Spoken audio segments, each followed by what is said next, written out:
Halo semua, hari ini kita akan bedah tuntas sebuah gebrakan kebijakan ekonomi di Indonesia. Sebuah langkah yang tujuannya adalah menghidupkan kembali semangat konstitusi kita, terutama dalam hal distribusi pangan dan energi, dengan menempatkan BUMN dan koperasi sebagai motor penggerak utamanya. Oke, biar gampang ngikutinnya, ini alur pembahasan kita. Kita mulai dari dasarnya dulu, yaitu apa itu ekonomi Pancasila. Terus kita bongkar 3 pilar kebijakannya. Setelah itu, kita lihat apa sih misi besar di baliknya, baik ekonomi maupun sosial.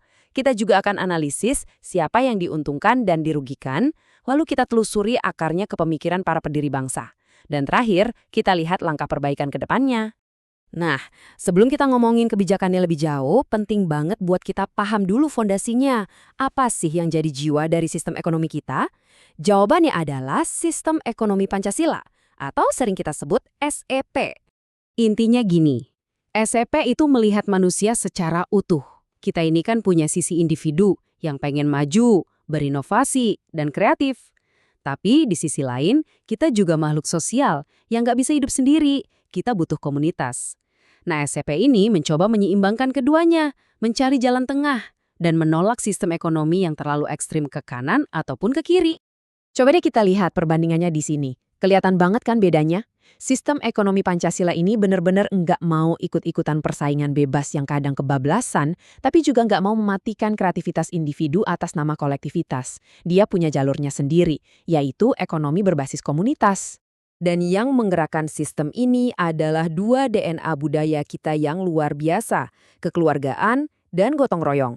Bayangin aja, ekonomi negara ini kayak satu rumah besar, di mana semuanya ikut kerja dan hasilnya dinikmati bersama. Itulah esensinya. Oke, dari filosofi sekarang kita turun ke aksi nyata. Gimana cara mewujudkan ide besar tadi? Nah, kebijakan ini adalah upaya untuk menerjemahkan amanat pasal 33 UUD 1945 ke dalam langkah-langkah konkret melalui 3 pilar strategis. Jadi, ada 3 langkah utama. Pertama, BUMN pangan jadi ujung tombaknya buat mengamankan distribusi. Kedua, di tingkat akar rumput ada Koperasi Desa Merah Putih yang jadi wadah kekuatan para produsen. Dan yang ketiga, ada Danantara, sebuah lembaga baru yang tugasnya mengelola aset-aset negara biar lebih optimal dan punya daya saing. Terus tujuannya apa sih? Kenapa 3 pilar ini harus jalan bareng? Nah, misinya itu ada 2, dan keduanya ini saling mengikat. Ada misi ekonomi dan ada juga misi sosial. Dari sisi ekonomi, targetnya jelas banget. Pertama, memotong rantai distribusi yang terlalu panjang dan bikin harga mahal, biar harga di pasar jadi lebih stabil buat kita semua. Kedua, mengurangi ketergantungan kita sama impor, biar kita lebih berdaulat soal pangan dan energi. Dan ketiga, lewat Danantara, aset-aset negara kita dikonsolidasikan, biar punya posisi tawar yang lebih kuat di level global. Nah, misi sosialnya ini yang jadi jantungnya. Ini bukan cuma soal untung rugi, tapi soal keadilan. Tujuannya adalah memberdayakan masyarakat desa, petani, nelayan, supaya mereka jadi pemain utama, bukan cuma penonton. Ini juga soal pemerataan, memastikan semua orang dari Sabang sampai Merauke bisa dapat akses pangan dan energi yang sama. Tentu saja, setiap ada kebijakan besar yang mengubah alur permainan, pasti ada yang diuntungkan, dan ada juga yang posisinya mungkin sedikit tergeser. Jadi, siapa yang bakal tersenyum lebar dan siapa yang harus beradaptasi? Di sini kita bisa lihat petanya dengan jelas. Kekuatan ekonomi itu didistribusikan ulang. Petani, nelayan, dan kita sebagai konsumen jelas diuntungkan. Negara juga. Yang perannya berkurang, ya para perantara atau tengkulak. Negara sekarang bukan cuma jadi wasit, tapi juga pemain strategis. Dan yang paling penting, masyarakat lewat koperasi jadi subjek yang aktif, bukan lagi objek pasif. Dan penting banget buat kita ingat, ide-ide ini sebenarnya bukan hal yang baru. Ini adalah upaya untuk kembali menjalankan apa yang sudah diwasiatkan oleh para pendiri bangsa kita. Ini semacam pulang ke akar pemikiran ekonomi Indonesia. Coba kita lihat Bung Hatta. Beliau dari awal sudah menegaskan kalau sokoguru atau tiang utama ekonomi kita itu koperasi. Tanpa partisipasi rakyat lewat koperasi, demokrasi ekonomi itu cuma impian. Jadi kebijakan ini benar-benar mencoba menghidupkan lagi semangat Bung Hatta. Lalu ada Profesor Mubiarto, sang arsitek sistem ekonomi Pancasila. Beliau selalu mengingatkan kita bahwa ekonomi itu harus punya moral. Ada kewajiban bagi negara untuk memastikan tidak ada satupun warganya yang kelaparan. Ini bukan pilihan, tapi sebuah keharusan.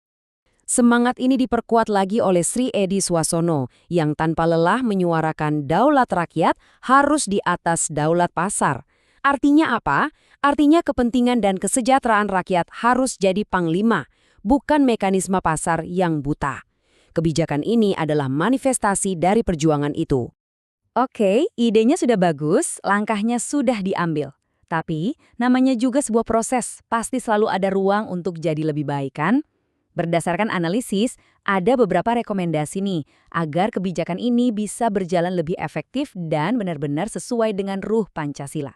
Jadi ada 3 masukan penting. Pertama, koperasi jangan cuma jadi penyalur aja, tapi harus naik kelas, jadi pusat produksi dan pengolahan di desa. Kedua, soal Danantara, transparansi itu harga mati. Mungkin bisa pakai teknologi blockchain, biar semua aset negara bisa kita pantau bersama. Dan ketiga, kasih insentif pajak buat BUMN atau koperasi yang terbukti bisa ngurangin kemiskinan. Jadi yang dihargai bukan cuma profit, tapi juga dampak sosialnya.